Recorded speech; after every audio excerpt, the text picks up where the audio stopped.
বর্তমান সময়ে যদি একটা গ্রাম একটা ইউনিয়নের রাস্তাঘাট সুন্দর হয় তাহলে সেই ইউনিয়ন বা সেই গ্রামটাকে সুন্দর বলে বলা যায়। হ্যালো বন্ধুরা, কেমন আছো? আশা করি সবাই ভালো আছো। তো গুগুডাঙ্গা ইউনিয়নের রাস্তাটা ভালোই ছিল। তো নদীর পাশে বাঁধের কাজ চলছে। বাঁধ বাঁধ সুন্দর করে বিদেশি মেশিন চায়না থেকে নিয়ে এসেছে মেশিন। সেই মেশিন দিয়ে অনেক সুন্দর করে বাঁধের কাজ করেছে।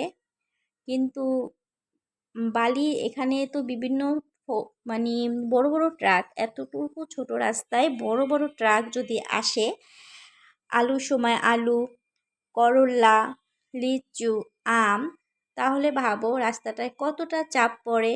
তার সাথে তো আছেই বালি, মানে অনেক নদীর বালিগুলো ট্রাকে করে যায়। তো সেই মানে সেই দিক থেকে বিচার করলে রাস্তাটার দিকে কেউ গুরুত্ব দিচ্ছে না। রাস্তাটা ভেঙে একদম চুরচুর চুরচুর হয়ে গেছে। আসলে যানবাহনে খুবই কষ্ট। এখন তো বৃষ্টির সময় অনেক কষ্ট। কিন্তু আমি আজকে তোমাদের দেখাবো বাঁধ। বাঁধ কত সুন্দর মেশিন দিয়ে মানে বাঁধটা করেছে, দেখলেই মন ভরে যায়। মানে এই কাজগুলো মানুষ যদি করতো অনেক সময় লাগতো। কত সুন্দর ফিনিশিং, এত সুন্দর ফিনিশিং মানুষ করলেও হয়তো বা দিতে পারতো না। মেশিন দিয়ে যে কাজগুলো করা হয়, আসলে প্রতিটা উন্নয়নমূলক কাজে এই যে বাহির থেকে যে মানে মেশিনগুলো আসে, যে মেশিন দিয়ে কাজ করে, দেখো কত সুন্দর না? মানে মানুষও কিন্তু এরকম ফিনিশিং দিতে পারতো যেটা মেশিন দিয়ে দিচ্ছে। তো ভিডিও যেতে যেতে মেশিনটা তোমরা দেখতে পারবা। আমি অটোতে উঠে গেছি।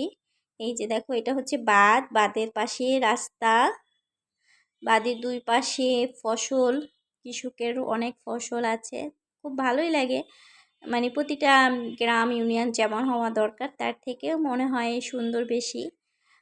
মানে বিভিন্ন ফসলের সময় বিভিন্ন ফসল দেখলেই মন ভরে যায়। বাঁধের কাজ তো সুন্দর হলো, কিন্তু রাস্তাটা জানো না জায়গায় জায়গায় ভাঙা।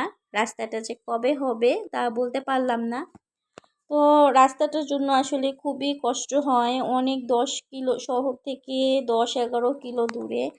তো সেই 10-11 কিলো রাস্তা যেতে হয় এই ভাঙা রাস্তায়। ভাঙা রাস্তাটা ভাঙা এত ছিল না। তো প্রথমেই ভিডিওর শুরুতে প্রথমেই বলছিলাম যে সব কিছু ট্রাক আসে, সেই ট্রাকগুলোতে আসলে এইসব রাস্তা তো অত হাই মানে মজবুত করে তৈরি করে না কন্ট্রাক্টররা। তারা যদি একটু মজবুত করে তৈরি করতো তাহলে রাস্তা সহজে ভেঙে যেত না। এই যে সেই বিদেশি মেশিন দেখতে পাচ্ছ, এটা দিয়ে সম্পূর্ণ বাঁধের কাজটা করা হয়েছে। মানে খুবই ভালো লাগলো অল্প সময়, কিন্তু রাস্তাটা খুবই খারাপ হয়ে গেছে। রাস্তাটা যে কবে ঠিক হবে। তো আমি আজকের ভিডিওটায় আমার প্রতিদিন যে রাস্তায় যাই আসি সেই রাস্তাটাই তোমাদের সাথে একটু দেখালাম। এটা হচ্ছে আমার একটা যানবাহনের ব্লগ। তো এই হচ্ছে গ্রাম বাংলা। অনেক গ্রাম, অনেক ইউনিয়নের রাস্তাই এখনও এরকমই আছে। তবে এই রাস্তায় অনেক কিছু যানবাহন করে, তো বড় বড় ট্রাক। এই রাস্তাটার দিকে আসলে একটু নজর দেওয়া দরকার। রাস্তাটা ভালোই ছিল বললাম না বন্ধুরা, কিন্তু ওই যানবাহন আসাতে নষ্ট হয়ে গেছে।